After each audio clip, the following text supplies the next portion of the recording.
Uh,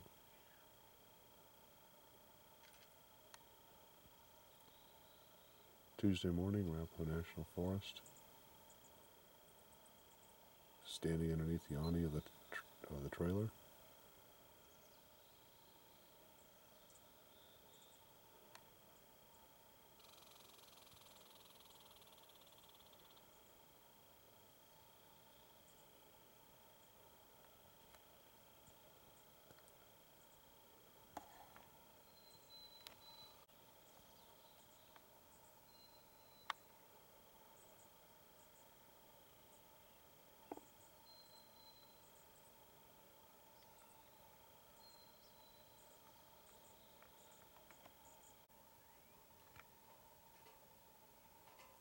It's July 4th up here, and what you're looking at here is a place that they call Never Summer Ranch, which if you get up this high you can see why it's never summer.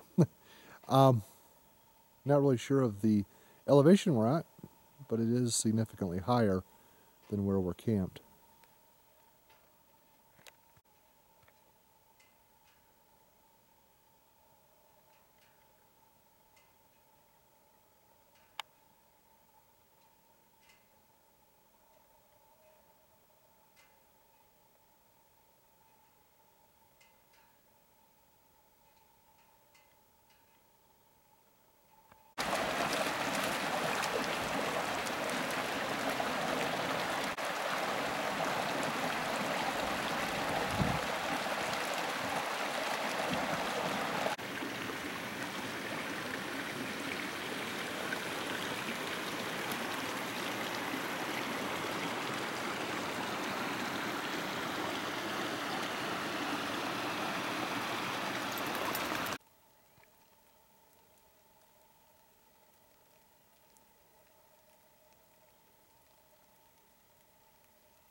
Sorry guys, this is all I got is pictures of moose butt.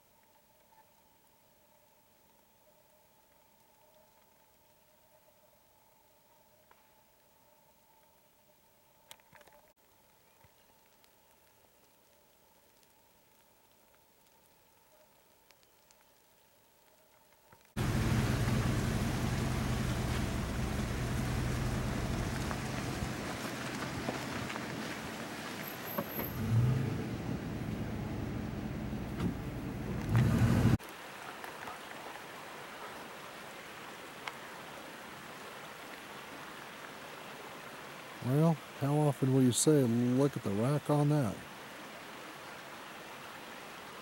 Probably about to get hit in the arm, too. Holy crap, look at that.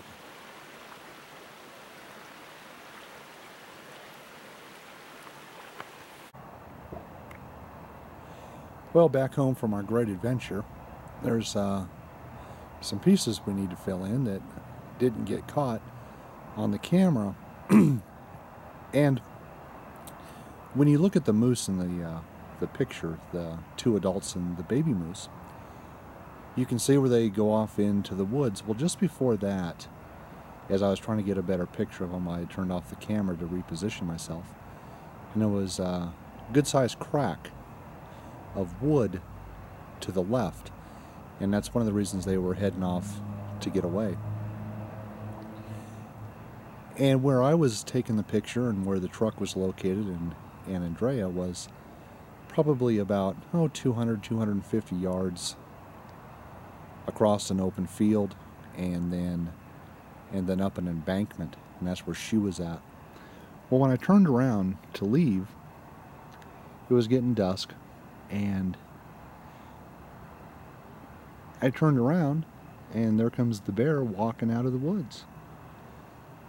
And he looks up to his right, which would be looking up the hill towards the road, and I thought he had noticed Andrea, smelled her, whatever. And so I had yelled at her to get into the truck. And when I yelled at her to get into the truck is when he turned his full attention to me. And of course she took off, got into the truck, and the bear's looking at me and I'm looking at the bear. And he turned around and walked back into the woods. So I thought, fine, like I said, I got a distance of 250 yards to cover. And it gets more into the open as you go, so I walked past the first trail, no big deal. Got to the second trail, didn't see any bear. And when I got to the point I could see directly down the trail, and there he was standing, just kind of waiting for me. I guess at this point he was about 15, 20 feet away. And it's like, what the hell do you do at that point? You're looking around, there's nowhere to go. I can't outrun it. I definitely can't outrun it. Probably can't outfight it, but I sure as hell know I can't outrun it. So I turned to him and standing there face to face at dusk with his bear. And I looked at him and I said, go on, get back, go back where you came from. Except it was in a much more stern voice. And he looked at me and we're looking at each other, and I'll be darned if he didn't turn around and walk off. And that's the part of the video that would have been a really good video. But at that point, to be honest, after the moose had disappeared into the woods, I had shut the camera off and stuck it in my pocket because I had a really uneasy feeling about it. And what was odd, before I went down to take the moose pictures, I had given the keys to Andrea and said, in case things go real wrong, you at least have the keys. And as I was walking back and I see the bear come out of the woods, first thing I think is, wow, things have gone very wrong. Well, that's it. Overall, it was probably one of the best mountain getaways I've ever had. Certainly the most exciting. And thanks for watching.